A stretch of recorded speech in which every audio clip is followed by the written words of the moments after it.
morning and welcome to this Money and Mental Health webinar. I'm Katie Alpin, Interim Chief Executive. Thank you for joining us today as we launch Mind the Income Gap, the second report of our Mental Health and Income Commission. We're really lucky to have two of our brilliant commissioners with us today, Lauren Adams and Devon Galani, as well as our very own Nikki Bond, Senior Research Officer and co-author of this report at Money and Mental Health, and as well as that at Money and Mental Health, as well as the undoubtable power of our experts, we're all about including people with lived experience of mental health problems in our work. So I'm particularly pleased that one of the amazing members of our research community, Lydia, will be sharing her experiences with us too. Now, obviously, webinars are not the same as being able to have you all in a room and give you all a cup of coffee and some biscuits, but we do want to maintain as much of the interactivity as we possibly can. To do that, we're using Slido. You can find the link below your video in your browser. We'll have a poll set up there very shortly, so please do click through. But you also have the opportunity to ask our brilliant speakers questions. Please do get those questions in early, as if you send them with 5 minutes to go, we're going to struggle to answer all of them. So please do send those questions in as soon as you think of them. We love to hear them. So before we get going, I'd really like to get your insight into this challenge as an audience. So what do you think is the biggest problem contributing to the mental health income gap? Is it insecure work, low wages, inflexible approaches from employers, or low levels of support from the social security system? I'd love to know which you think is the single biggest factor in the remarkable gap that we've uncovered in our research today.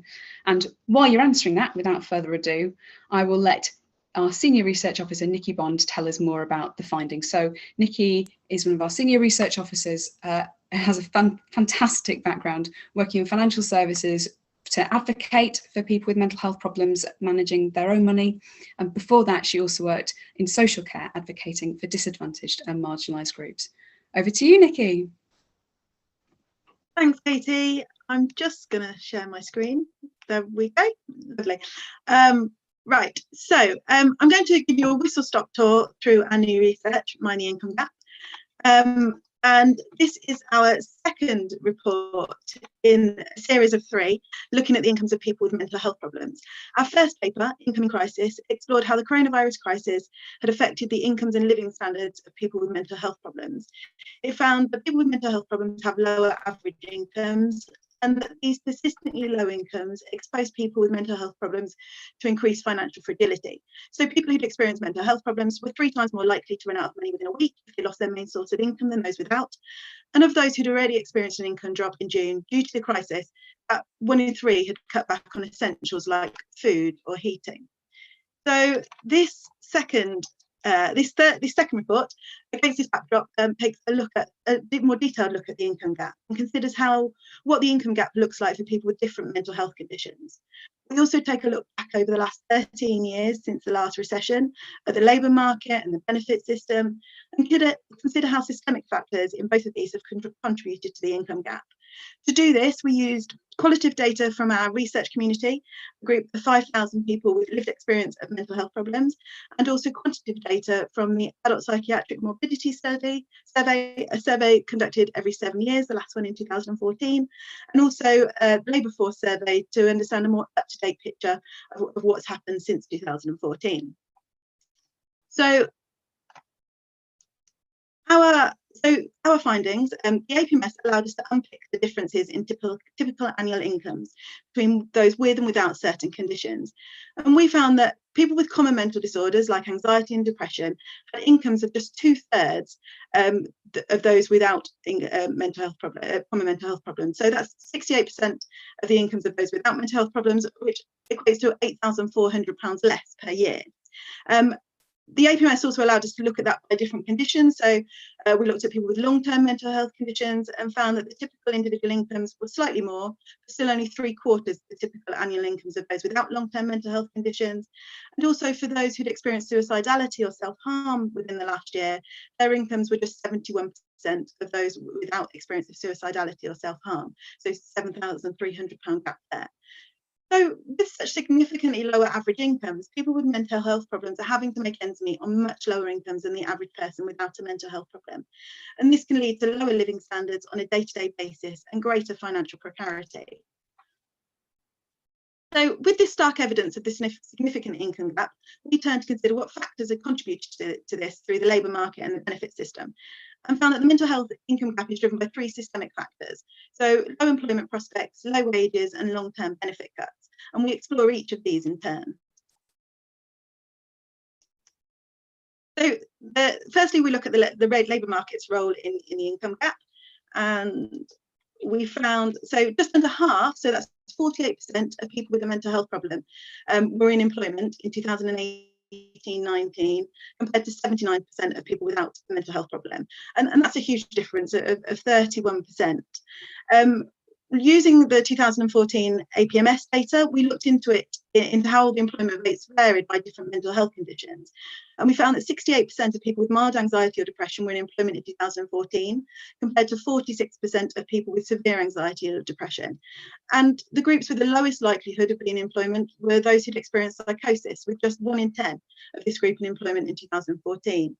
And this evidences how people with mental health problems are less likely to be in employment, and how as the severity of a person's illness increases, their chances of being in employment decreases too. So we spoke with our research community to understand the factors that drove low employment rates, and found that difficulties finding suitable work was a huge barrier for people with mental health problems. People spoke about how gaps in employment history are perceived by potential employers. So fears of sharing the reasons for your gap in your employment history with a prospective employer was a real barrier to finding suitable work. People also spoke about the discriminatory attitudes from prospective employers and hiring managers about mental health problems, and also the ways in which jobs are advertised. So people with mental health problems may need more flexibility, such as working from home or more flexible working patterns. And often these adjustments are not openly advertised in vacancies, which can dissuade people with mental health problems from applying for jobs. But also the difficulties go beyond finding suitable work, and the difficulties continuing to retaining that work and staying in work. So when asking for reasonable adjustments, such as changes to working patterns or environments to help manage their mental health, people receive huge variations in the responses that they receive from employers, with some willing to make meaningful adjustments and consider meaningful adjustments, and others who automatically reject these adjustment requests. And then there's also a lack of understanding of mental health problems from employers, and a lack of mental health awareness training for managers and co-workers, which can make remaining in work really tricky too.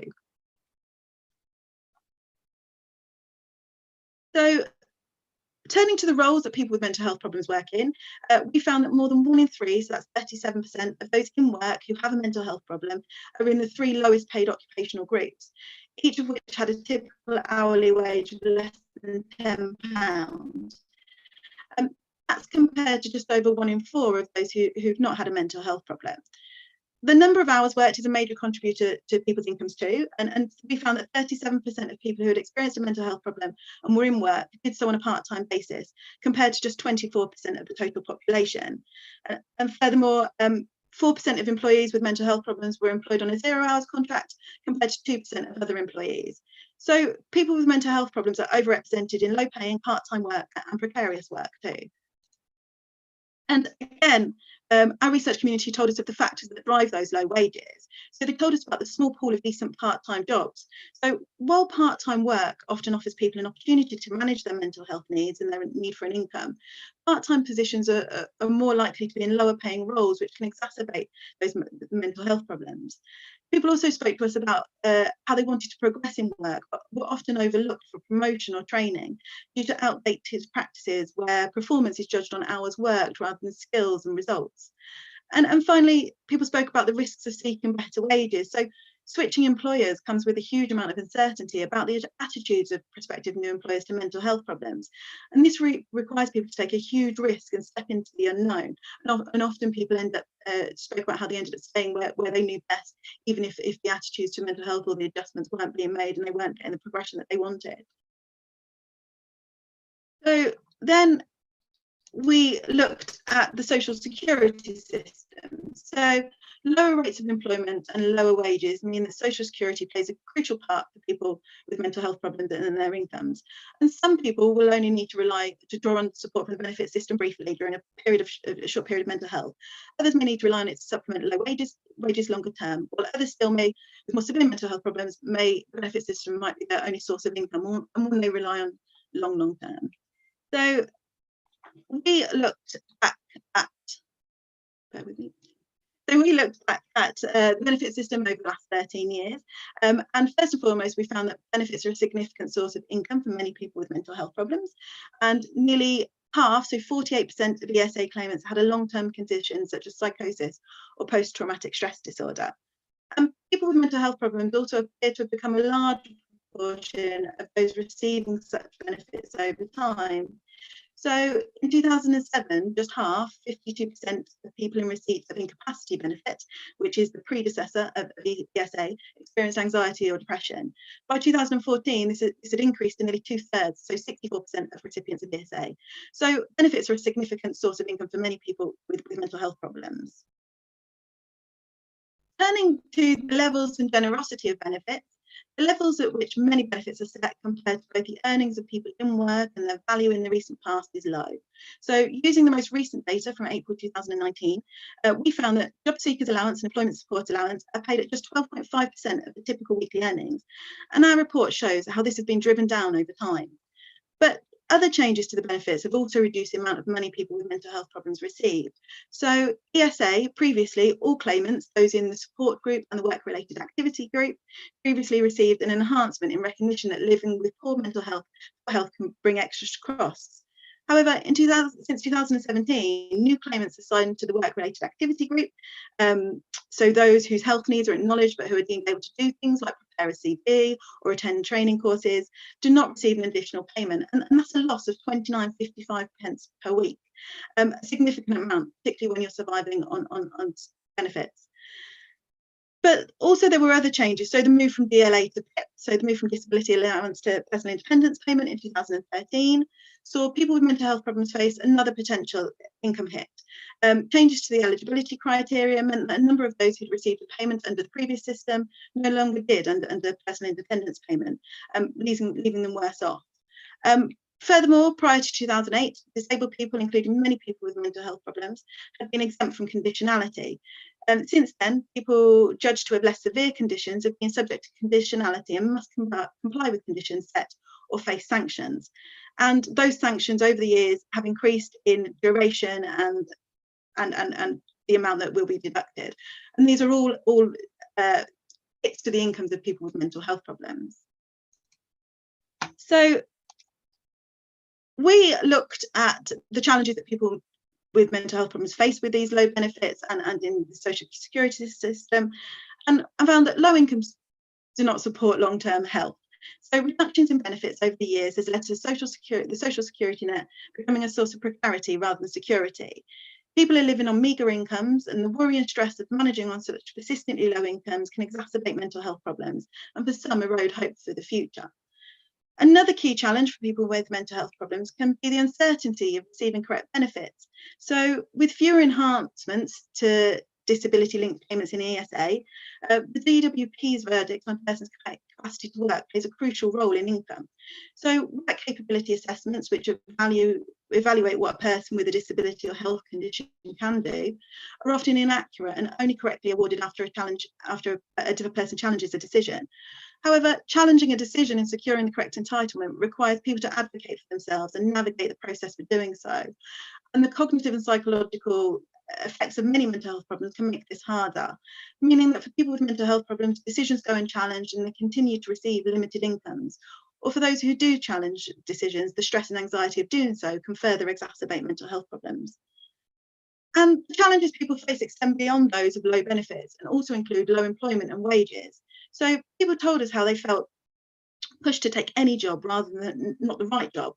And whilst work coaches aim to support people to find work, and while many try to tailor support to people's needs, without understanding how a claimant's mental health problems can impact on their ability to engage meaningfully with employment, people felt pushed into unsuitable, high churn, low skilled work, which can exacerbate mental health problems. And finally, the introduction of in-work conditionality in 2016 encouraged people working part-time hours and on low incomes to earn more. And while this could offer greater support to people to find better work, it can often focus on working more hours rather than exploring how to increase people's hourly wage through training and progression. So that's a very quick tour through our research, which evidences problems in the labour market and the benefit system, which contribute to the lower average incomes of people with mental health problems, and how the income gap is not driven solely by recent changes, but is entrenched and embedded in practices of employers and the social security system. Yet the pandemic does present some significant opportunities to reduce this mental health income gap. So we're adapting to new ways of working, working from home, and many more people have been exposed to the benefit system. There is potential for more positive public attitudes towards increasing assistance through the benefit system. Therefore, over the next few months in 2021 and into 2021, we're working with the Mental Health and Income Commission to consider how employers, government and other stakeholders can act to close this income gap. Thank you. Wonderful. Thank you so much, Nikki. So I've got some quick polling results for you. So we asked you which was the main source of this income gap. And what we found: last place, low wages, 16% of respondents. Inflexible employers, you thought, I think 18% of you thought was the main issue. But coming out quite clearly on top is insecure work. Well, for inflexible employers, 28%. And insecure work coming out top. Nearly 4 in 10 people telling us that they thought that was the most important thing, 38%. Really interesting. Please do keep those questions coming. A reminder, if you haven't sent yours yet, that the sooner you send it in, the more likely it is we'll be able to answer it and put it to our brilliant panel. Now, we're going to hear from one of our fantastic research community volunteers. So Lydia has experience of mental health problems, and those have affected both her ability to finish her degree at university and her experience in the labour market afterwards. She's currently working in a freelance capacity, but would like to be in a more financially secure position. So Lydia had a chat with Nikki last week, and we're looking forward to hearing her experiences now. Over to Lydia.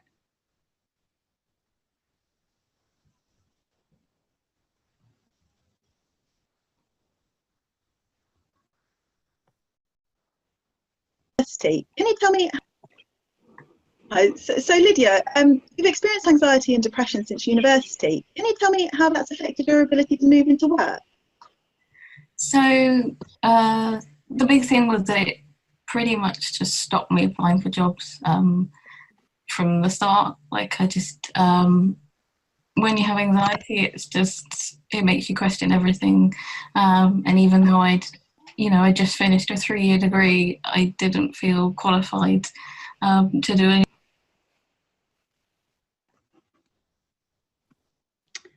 So we appear to be having a few technical issues here. Bear with us for one moment.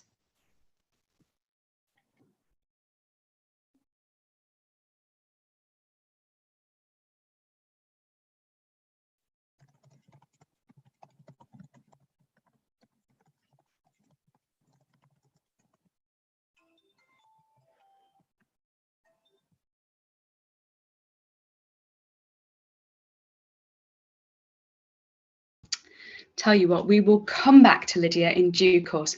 Perhaps instead, we'll go straight to our panel instead. So Lauren, I'm going to come to you first, if that's all right. Lauren Adams is CBI HR Director and responsible for setting the CBI's people strategy, ensuring they attain, retain and develop great people, enabling the CBI to help businesses create a more prosperous society. She's a particular and personal interest in wellbeing and mental health, and also sits on the Thriving at Work Leadership Council, addressing how business and government can support those with mental ill health to remain and thrive at work. So, Lauren, I know you joined our commission meeting last week. I'd love to hear more about what more you think employers can do to support people with mental health problems when they're applying for jobs and when they're in work. Thank you, Katie.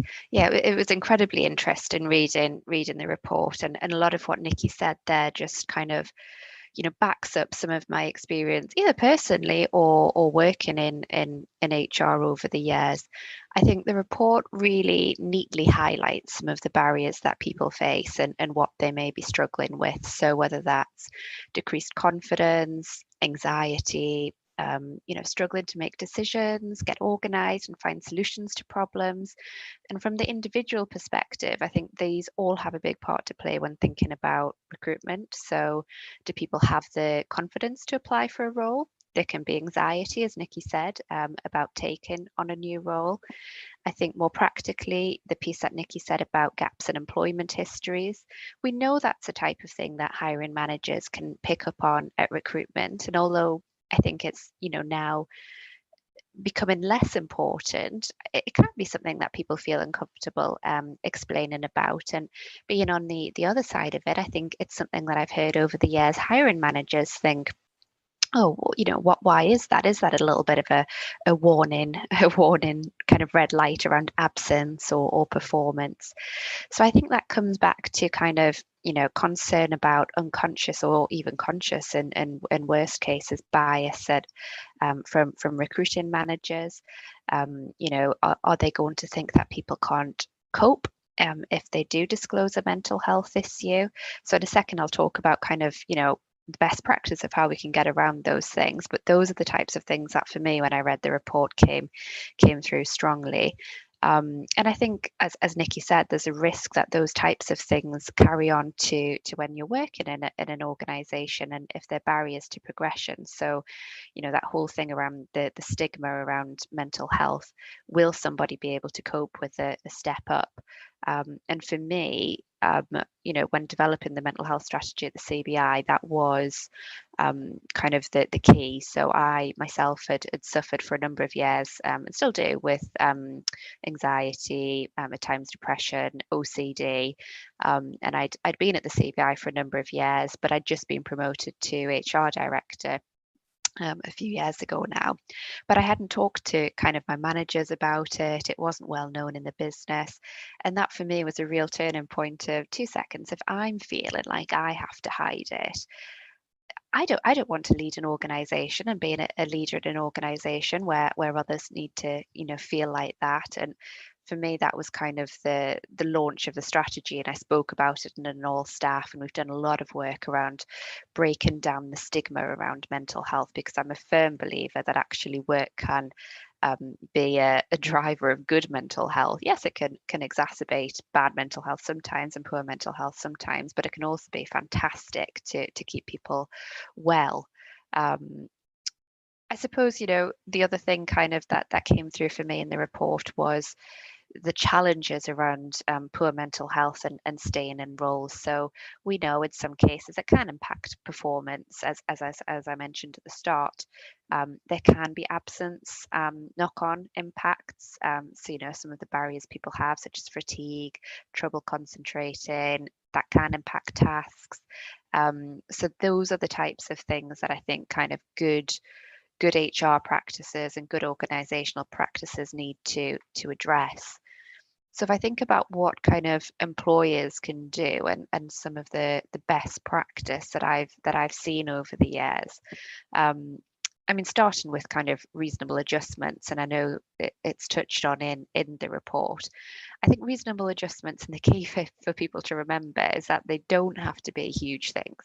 So yes, they can be bigger things, from flexible hours, role adjustments, some of the things that are touched on in the report, but they can also be really simple things. So just, a quiet space to work, a bit of extra management support to help people prioritize, a fair return to work approach after somebody may have been absent.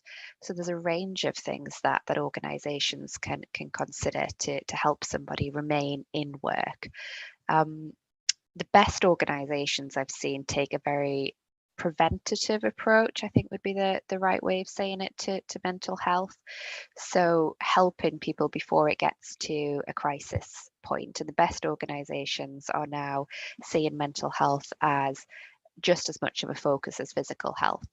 So giving, where they can, access to private medical insurance, that maybe gives access to talking therapies, support, including employee assistance programs, those types of things, for me, even personally, have been just central to being able to remain in work and remain well.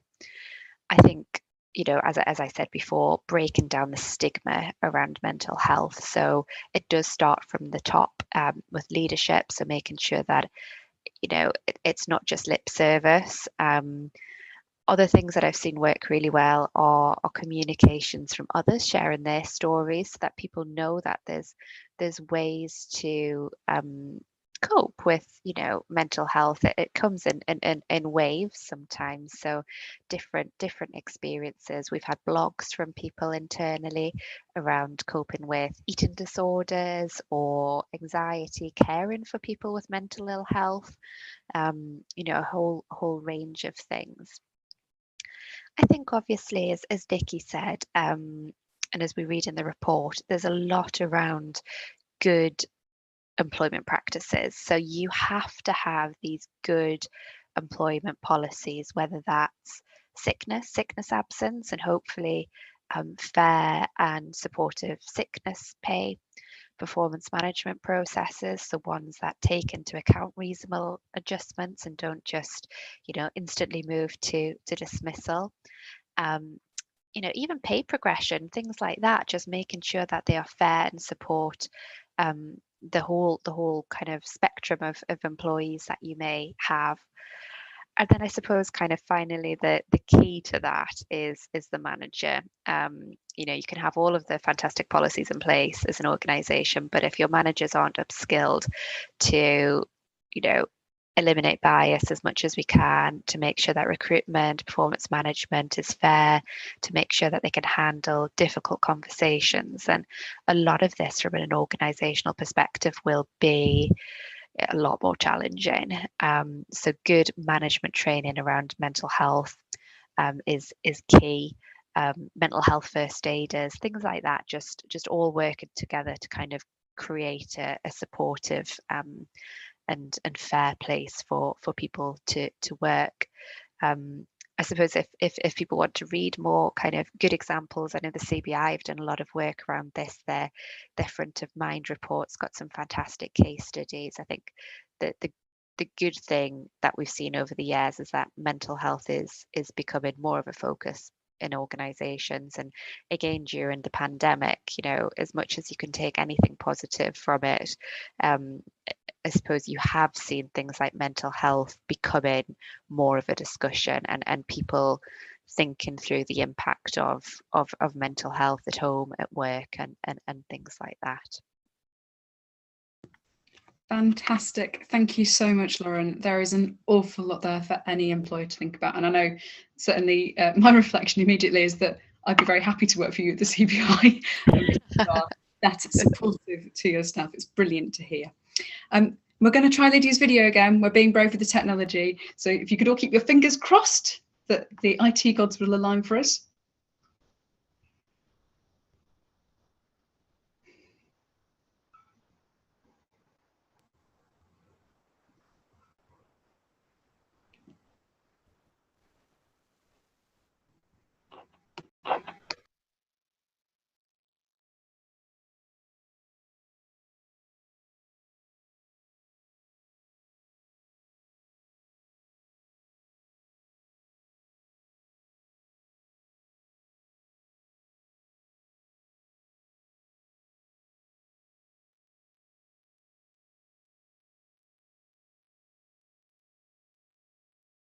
So Lydia, you've experienced anxiety and depression since university. Can you tell me how that's affected your ability to move into work?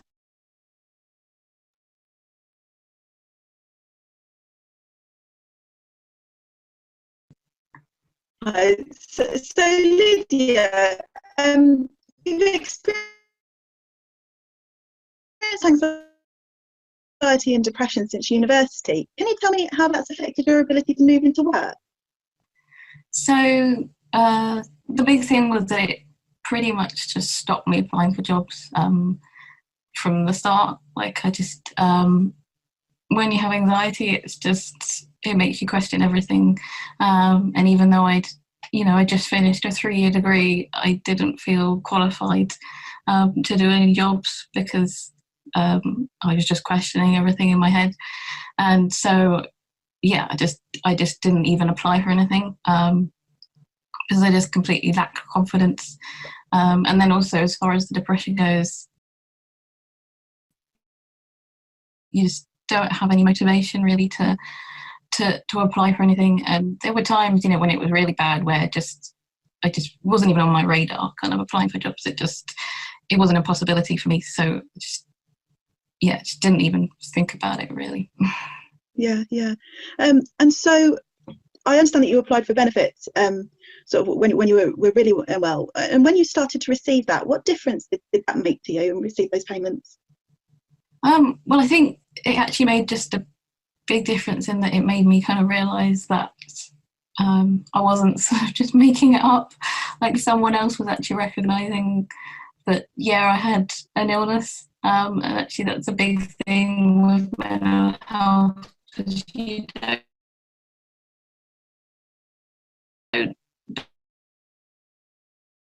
believe you're as bad as other people might see. So that in itself was a big thing. Also, I think the process itself, it wasn't exactly an enjoyable experience. It makes you feel quite degraded and demeaned, because you're basically having to prove how unwell you are. And the way they present it to you, and that you have to call up to register to get a letter, and then you have to fill it all in, and get evidence and everything.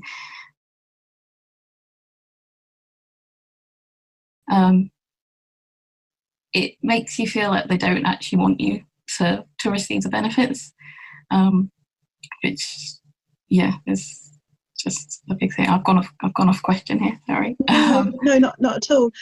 It's really difficult, and we hear that a lot. And so, thinking about when you started receiving payments, how did that make a difference to kind of your quality of life, really, and your ability to be able to kind of rebuild yourself, I suppose?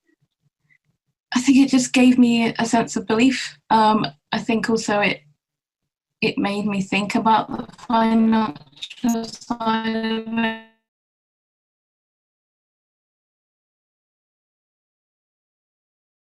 Because prior to that, it kind of been a worry, but I hadn't felt able to get a job. So kind of having that extra support just, I guess it gave me more independence.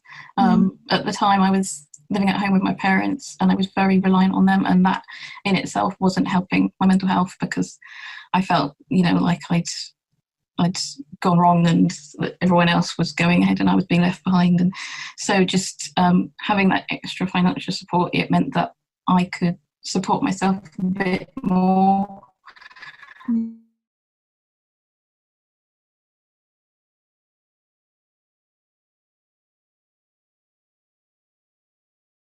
Didn't have to rely on someone else.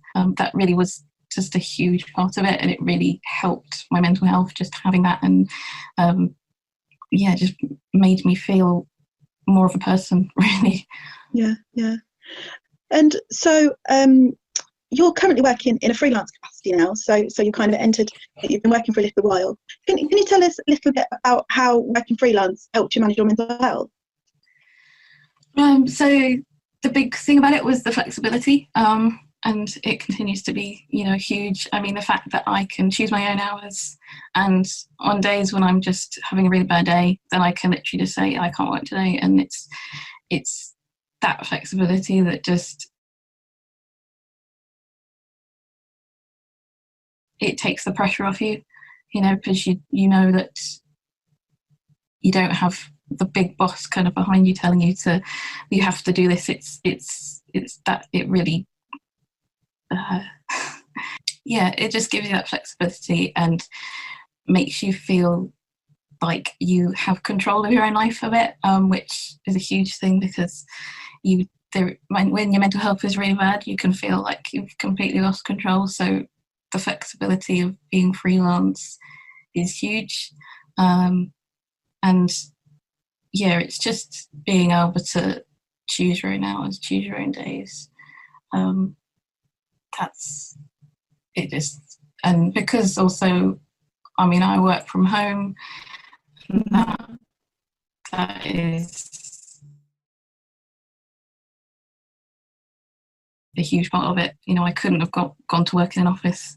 I still struggle with that. So being able to work from my own home allows me to get into the job market, even though I still have issues with my mental health, and that's huge. Yeah, it sounds like it. Thinking, so they're the positives. Thinking about, are there any disadvantages to working freelancing, in how it impacts on your mental health and your income? Yeah, I mean, the biggest thing is that obviously you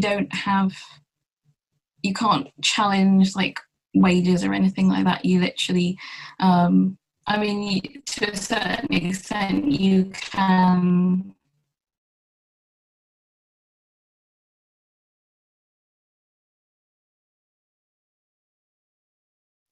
say, oh, I want to earn this amount, but for the kind of work I'm doing, it's very much kind of 0 hours contracts. So it's sort of, I get paid what they want to pay me. I don't have much control over that. And I know that I'm earning not as much as I should be earning for the amount of work that I'm doing, but I don't feel that I can challenge that because I am freelance. I don't work for a company.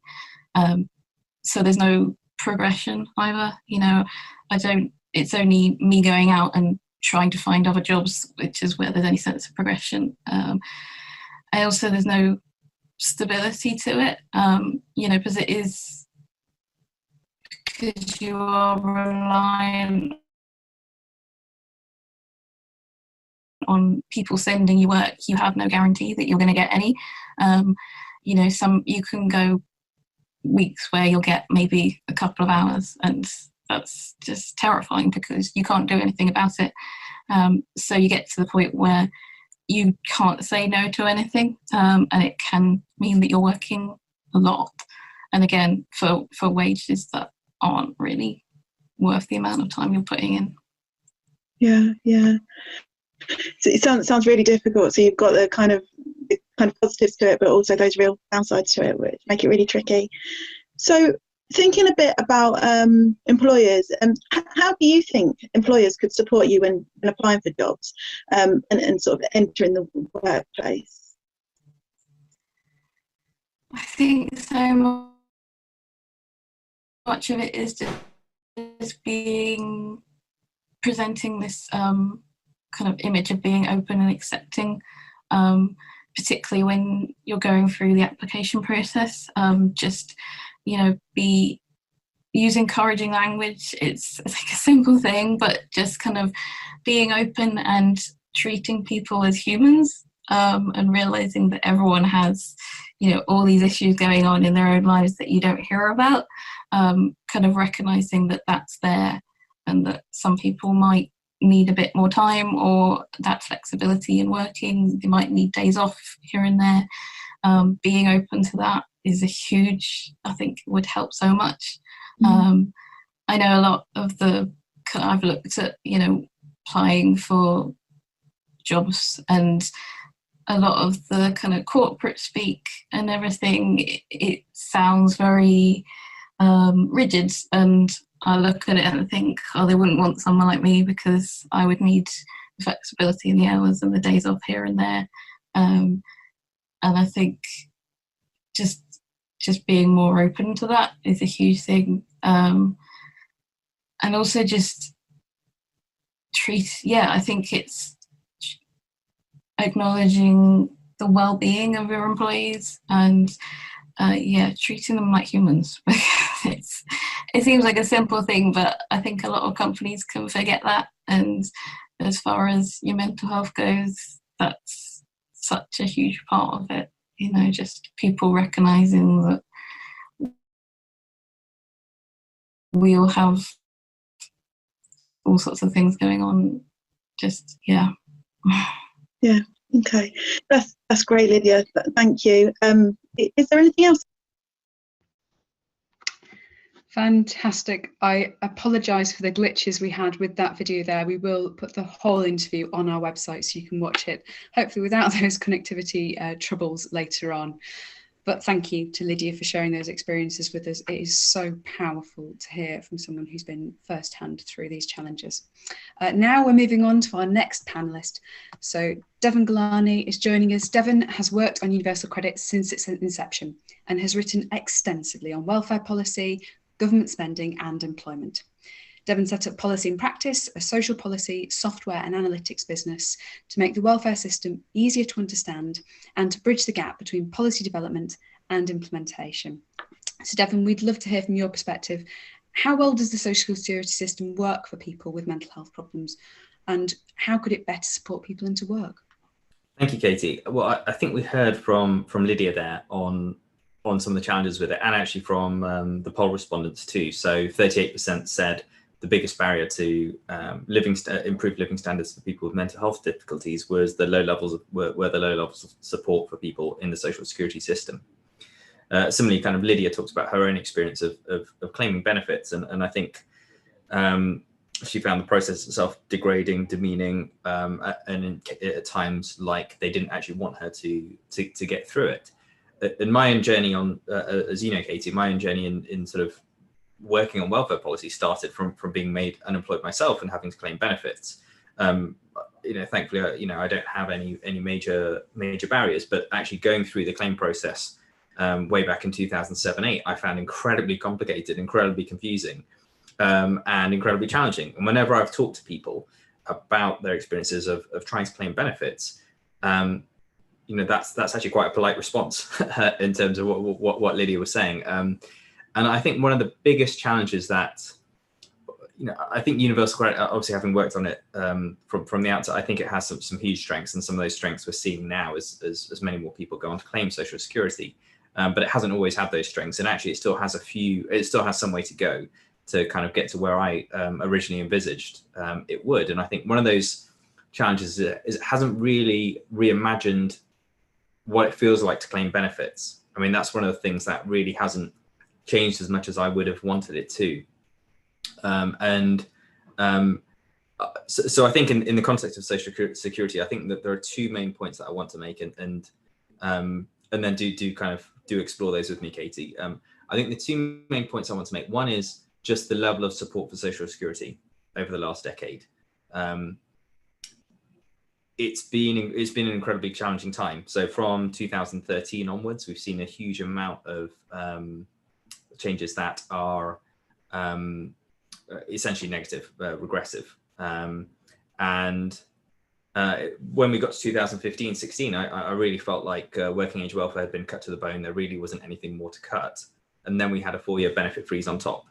So, the last decade has been incredibly challenging for people. And I really want to give this government some credit for its response to COVID in making the benefit system more generous, essentially reversing a lot of the reforms that have been previously introduced. So the benefit system is back to the levels of generosity that it had been before since April, in terms of a £20 increase in the personal allowance and a return to the local housing allowance. Isn't quite there yet, but there is some movement forward. But it's very difficult simply because I just think the uncertainty around income is still there. I mean, you hear over the weekend some just rumoured or kind of being trailed the idea of a potential ongoing benefit freeze. We're not in a position where that makes any sense at all for the economy or for people who are dependent on social security.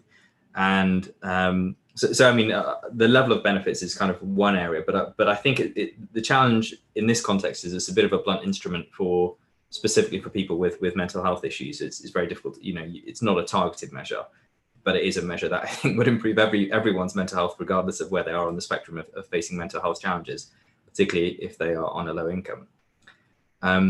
I think the second point I want to reference is again just the point that Lydia made. So what does it feel like to go from work into benefits, or from benefits into work?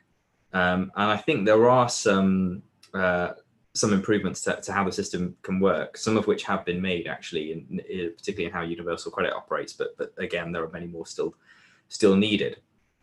So we did some work looking at how universal credit works for people in supported housing.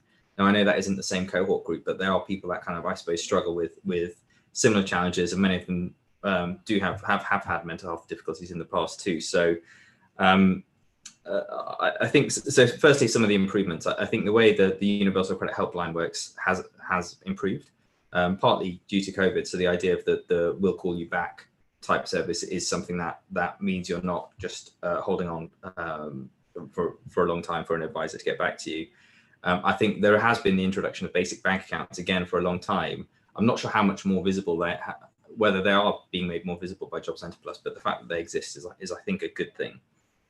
Where I think there's still much more room to go is the role of support workers in helping people who are struggling to navigate the social security system.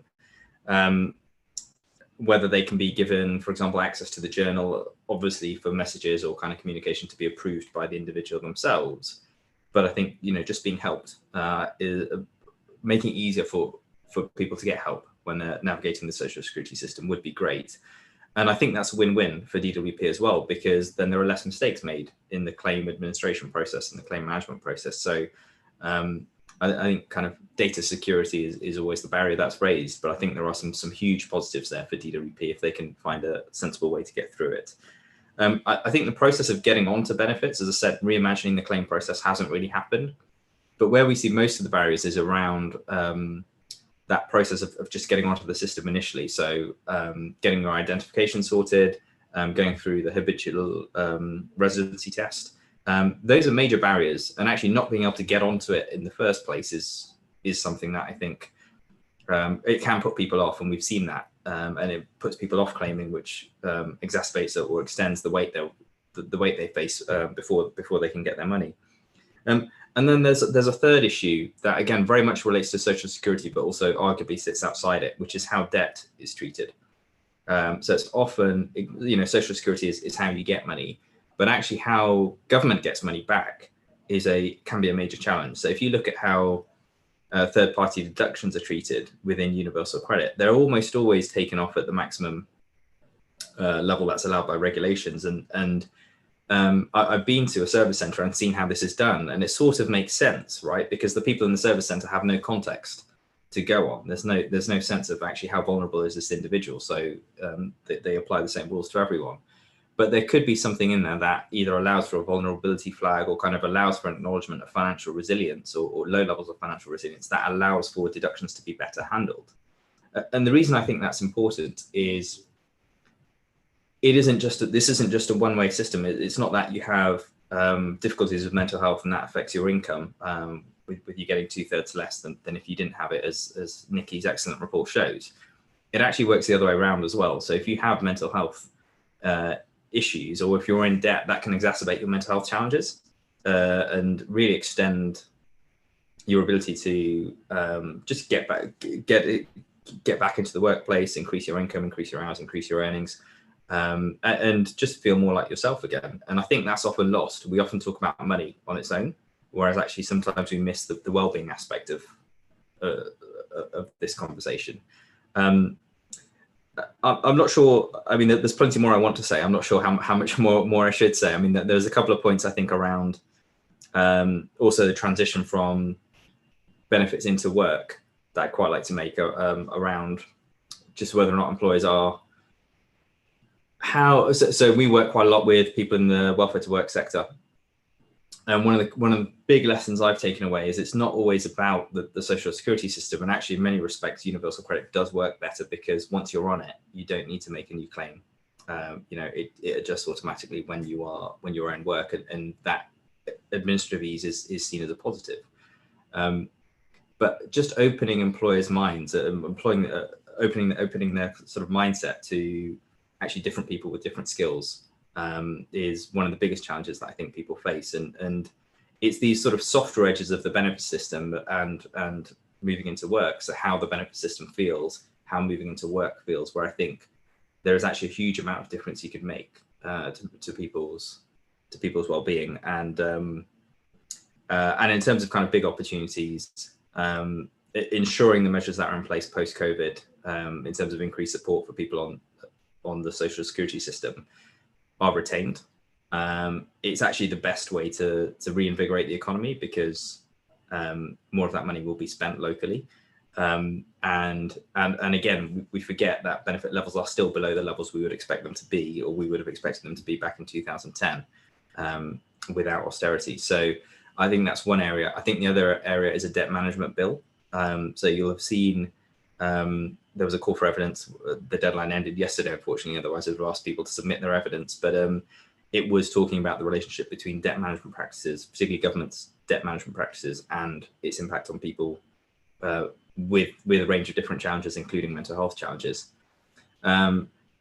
So I think there are kind of hard policy solutions, but I think one thing that I'd like to explore in the Q&A are the softer edges. So how can the claim process be made to feel more human, and how can employers be supported or made aware of how, and obviously employers are human, I'm an employer myself, but how can they make the process of interviewing or allowing for flexibilities, or how can they be aware of the support that's available to them to help them to do that? And I think one area, again, I'll just mention this in case it comes up in the Q&A, is line management. So, you know, how will you get on with take your... that in the Q&A, Devon? I'm just aware of time, if that's okay. There's just too many interesting things to say in this conversation. Absolutely. Perhaps to follow that thought you were starting about line management and the employer side of things, we've had a really interesting question come in from Dan Holloway, who is one of Money and Mental Health's advisory board members.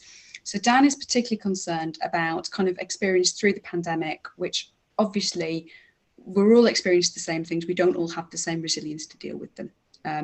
And so while some people will have, you know, been seen as working heroically, as the phrase Dan has used through this time, other people might have found that more difficult. And Dan's particularly concerned about the kind of progression implications of that. So I think the question, and maybe Lauren, this is a chance for you to come in first, is kind of what steps can HR take to ensure that COVID doesn't exacerbate the income gap for people in work, particularly when it comes to reward? Yeah, I mean, I won't repeat myself too much, but I think it definitely comes back to those solid pay and progression policies, making sure that there's fair access to development, learning and development for all people. And I think kind of, you know, if you are making reward and progression decisions, making sure that they are based on skills, behaviours and output, so not the input, not the hours that are going in. I think it's important when people are making decisions that they're looking at the impact on their data. So whether that's, you know, women, working families, we've seen a lot of research about the impact of COVID and the pandemic on women. Looking at the impact on any decisions that you're making around pay on your pay gaps. And I think that transfers to kind of even looking at your return to work plans too. So making sure that as you're, you know, bringing people back to the office or, you know, wherever your business is, that you're not just bringing back certain sets of people, or that you know, people have got a choice if they want to return or not, if they can, if that is viable for your business, obviously. But whatever you do, just being mindful, I suppose, of the impact. I think one of the positives, though, is out of COVID is that we have in some cases seen businesses start to adjust their outlook. So we have seen, and it has shown, that we can work flexibly, we can work from home in some business environments, and productivity can actually improve as people don't have, you know, the long commute, so they've got a better work-life balance or whatever it is. Obviously there's impacts of that as well, but I think, you know, I'm a trustee for a charity called Astrid, which is focused on employing or linking businesses with individuals with invisible illnesses. So that can be mental health, it can be cancer, it can be ME, it's a range of things. But at Astrid, one of the things that we're hoping is actually that employers can see that you can work differently.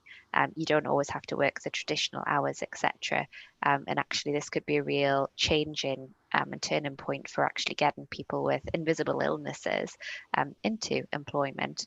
I think the only other thing I'd add is, you know, you should be engaging your staff in these discussions, engage your forums, your staff forum, your networks, if you've got women's, LGBT, ethnicity, working families, etc. Engaging them in the discussions and hearing about the lived experiences is helpful as well. Wonderful, thank you, Lauren. I guess for me that raises kind of another question about the transition between work, and we've talked a lot in this conversation, I think, about the kind of hard barrier there is at the moment, even with UC not having to make a new claim, between people being in work and being out of work and being on benefits. And I guess one member that's come in from one of our audience, from Karen. Karen watched a webinar on universal basic income yesterday and sort of thinks that that would be a way to end the poverty trap and take pressure off people's finances. And I guess, Devon, perhaps this is an interesting one for you to explore a little bit. I mean, you know, that we all know there's a complicated debate about UBI. Do you think that there's a role for it in this kind of conversation about people's mental health? I think COVID has greatly increased the case for something like UBI. I mean, inequality is the underlying and long-term and ongoing story that COVID is going to leave behind in 3, 4, 5 years' time. So if you look at people's incomes in different situations, so if you've been fortunate enough to stay in work, then you're kind of up here. If you're on furlough, you're here. If you're on universal credit, or if you're on self-employment, then you're sort of somewhere in between. If you're on universal credit, you're way down here. And if you're out of work and not on universal credit, on legacy benefits, then you've seen no improvement, or you've seen no change. So again, that level of inequality is considerable, and UBI is much more attractive. I think the two, it still doesn't quite work for me, I think, for two main reasons. I think one challenge of UBI that hasn't been tackled by its proponents is the idea that if you do need extra support, you'll get more UBI.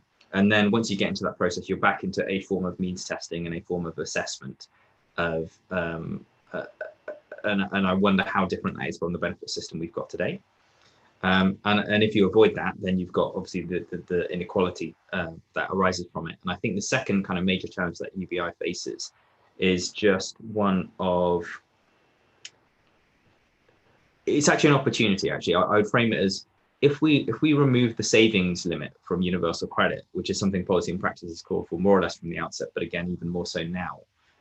So if you can continue to receive universal credit if you've got savings above 16,000, even if you apply a tariff deduction because of your higher savings, that just seems much fairer and very similar to UBI when you get to that point. So really, UBI is seen as something separate to or different from universal credit, but actually without the savings limit in universal credit, the two are very similar. But yeah, those are my thoughts on that. I'd love to know if the panel or other people kind of agree with that point, if they see UBI as being something completely different.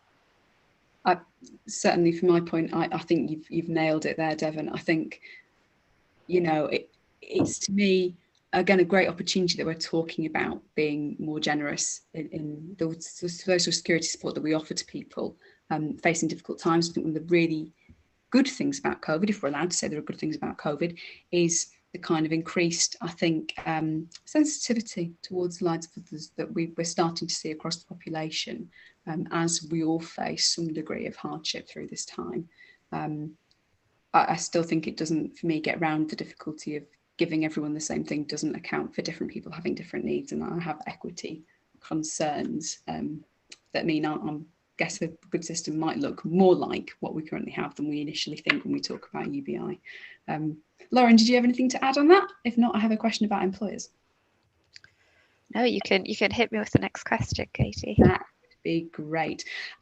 So we've had a really interesting question come in from someone anonymous watching us, which is about how do we support people in roles where flexibility isn't an option, so where there are set shifts or things like that. We know that employers obviously do face some barriers to making reasonable adjustments. What can people do in those sort of situations? Yeah, absolutely. It does. It depends on the sector. Retail, if you're customer facing, if you're, I don't know, a nurse in the NHS, there are definitely barriers. I'd say, you need to think about reasonable adjustments quite broadly. Try and think about other things that you can do to, when they are in work, and if they are working those shifts, that they are supported and have got access to other support that they can. So, things, as I mentioned before, around whether it's access to an employee assistance program, kind of a free helpline for support with mental health or financial advice, things like that. Setting up things like a safe space or a quiet space that they can go to whilst they're in work, where they can maybe have some time out. maybe setting up kind of a mental health first aider scheme or a buddy scheme. So again, when somebody's in work, that they can kind of contact and access support if they need it.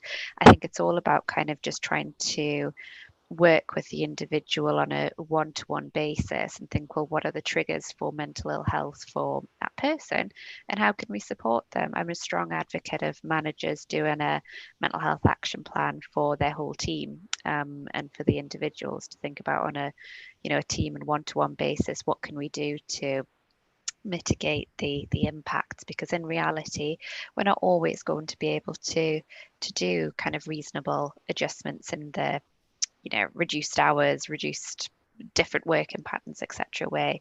That said, I'd engage occupational health if you can, get advice from them, get advice from professionals, and see actually if there's things that you're not thinking through because you're too close to it. You know, it always helps to get an outsider perspective. Seeing good examples of companies doing almost like buddy schemes, almost kind of during busy periods of COVID, where they've had, you know, busy periods and then they have a quieter few weeks where their buddy almost steps in and they kind of go on and off shifts almost to kind of take the strain off the individual. So there's a whole range of things that you can do that don't just have to be reduced responsibilities, reduced hours, set working patterns, etc. It's really interesting, isn't it? I think challenging ourselves to look beyond kind of what might be the sort of frontline first things we think about when we talk about reasonable adjustments, and just being more imaginative about what support might mean, isn't it? Really interesting. I'm aware it's noon. We're going to keep going for just another couple of minutes because Devon has just passed me a really juicy question, which I think would be really interesting for us to answer as a panel. So Devon sort of challenges a little bit, like, will the level of solidarity and sensitivity remain post-COVID? Or are we living in our own social policy echo chamber? Always a good one for a policy charity to have to confront, I think. Thank you, Devon. Devon, shall I start by making you answer your own question? I mean, what's your feeling, you know, as close as you are to Westminster? What do you think is going to happen in the short and the medium term? Well, the reason I ask it is because I'm not sure of the answer myself. You know, as a social policy organisation, it's good to confront ourselves with these things. I've found that as a pundit, I'm one of the worst, because policy tells you, being a policy analyst tells you what government should do. It doesn't really necessarily tell you a great deal about what government will do, and it's always good to kind of challenge ourselves and be aware. So I think there is definitely a sense of solidarity in the sense of people understand, like, COVID is, the implications of COVID are that exactly the kind of difficulties that can befall anyone who has been dependent on social security. That is, social security is designed for this situation. It's just affected a much larger number of us. So I think there is that empathy, and also in terms of mental health, dealing with lockdown will mean that people have had their ups and downs through it. I mean, I have, and I know many people in our team have as well. So I think there is that greater empathy. Whether that translates to solidarity in policy terms, honestly, if I have to answer my own question, I'm skeptical.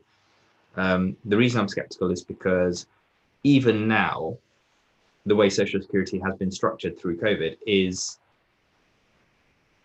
ever so slightly, well, you know, or considerably, depending on your perspective, us and them.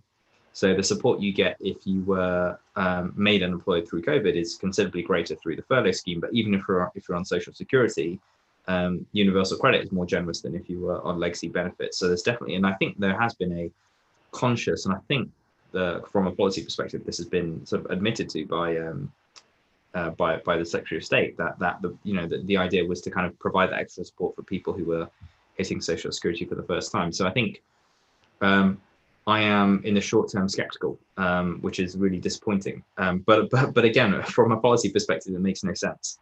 The additional support should absolutely remain post-April, and I think I'm optimistic that will continue, if for no other reason that I don't think we'll be fully anywhere close to fully recovered by then. But I look forward to hearing what others say. Yeah, really helpful. Thank you, Devon. And I guess from an employer perspective, I'd be interested to hear your thoughts too, Lauren. I mean, we've seen so much progress about employer support people with mental health problems over the past sort of 5 years, perhaps. Is that going to be washed away post-COVID, or in the recession as firms face greater financial pressures? So I agree with you. There's been some great progress, and we're hearing it talked about a lot more. And as I said earlier, you know, through our work with say Astrid, we're hoping that actually people, you know, do appreciate actually a little bit more, you know, what others have gone through over the time. So on that perspective, I am positive.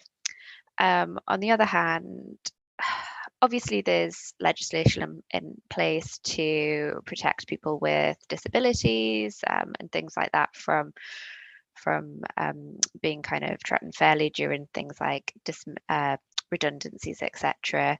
But I think, you know, the more cynical part of me is, yeah, as companies are having to make redundancies and cuts and reduced hours and things like that, we have to be mindful, and then I think the research has to keep tracking whether there is being a disproportionate impact on people with disabilities or mental ill health. We have to monitor that, because I think, you know, that is, again, the cynical part of me thinks, yes, when people are looking at individuals for redundancies and they're looking at criteria around absence and performance and things like that, there's a risk that it could come into play. So I think it's really, really important that that's taken into account over the next few months as companies are unfortunately having to make decisions like that. But fingers crossed it will, you know, the lessons that we've learned over the last 6 months around flexibility and things like that will hopefully counteract some of the more negatives. Fantastic. Well, let's hope we maintain some of those positive perspectives coming out of this conversation. The Mental Health and Income Commission, including Lauren and Devon, will continue to meet through the autumn, and we'll be looking for some exciting policy solutions to some of the big drivers of this mental health income gap. So please do continue to watch Money and Mental Health's website for updates on that. Sadly, that's all we've got time for today. It just remains for me to thank our panelists. Lauren and Devon, thank you so much. Nikki, thank you for sharing the research. You've done a fantastic job. And particularly to Lydia for sharing her experiences with us. Apologies again for the glitches that we had there. There will be a full glitch-free version of this event on our website, hopefully later today. So I hope you can catch up there if you'd like to. Thank you to the rest of the Money and Mental Health team behind the scenes for doing work to battle those technical glitches as we went. And thank you, our audience, for joining us. We hope to see you at another Money and Mental Health webinar very soon. Goodbye.